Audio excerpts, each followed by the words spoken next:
কোনো একটা বুলেট এসে আমার বুকটা হয়তো বিদ্ধ করে দিয়েছে এবং সেই মিছিলে আমি হাসতে হাসতে আমি শহীদ হয়ে গেছি। আমি তখন হাসতে হাসতে আল্লাহর কাছে ভীষণ সন্তুষ্টি নিয়ে পৌঁছতে চাই যে আমি একটা ন্যূনতম ওই জীবনটা লিড করতে পারলাম, যে আমি একটা ইনসাফের হাসি নিয়ে আমি আমার আল্লাহর কাছে পৌঁছতে চাই। হায়াত মৌতের মালিক আল্লাহ, ন্যূনতম সিকিউরিটি নিয়ে চলাও হলো সুন্নাহ।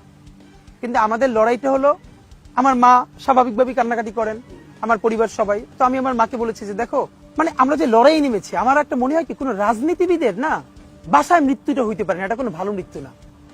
যিনি রাজনীতি করেন, যিনি লড়াই করেন, যিনি বিপ্লবী, যিনি সংগ্রামী, তার মৃত্যুটা হবে একটা সংগ্রামের মধ্য দিয়ে, একটা রাজপথে, একটা গ্লোরির মৃত্যু।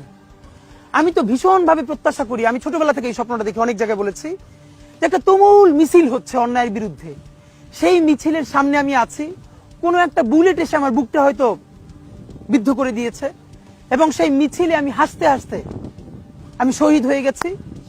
এবং সবাই যখন মৃত্যুটাকে ভীষণ ভয় পায়, আমি তখন হাসতে হাসতে আল্লাহর কাছে ভীষণ সন্তুষ্টি নিয়ে পৌঁছতে চাই যে আমি একটা ন্যূনতম ওই জীবনটা লিড করতে পারলাম, যে আমি একটা ইনসাফের হাসি নিয়ে আমি আমার আল্লাহর কাছে পৌঁছতে চাই। সুতরাং আগামী 50 বছর বাঁচলাম, কোনো ইম্প্যাক্ট তৈরি হলো না আমার দিয়ে, দেশের জন্য, রাষ্ট্রের জন্য, উম্মার জন্য, জাতির জন্য। কিন্তু আমি ধরেন 5 বছর বাঁচলাম, সেটার মধ্য দিয়ে যদি আগামী 50 বছরের ইম্প্যাক্ট তৈরি হয়, তাহলে অনেকদিন বেঁচে থাকায় কি সাফল্যের বলেন?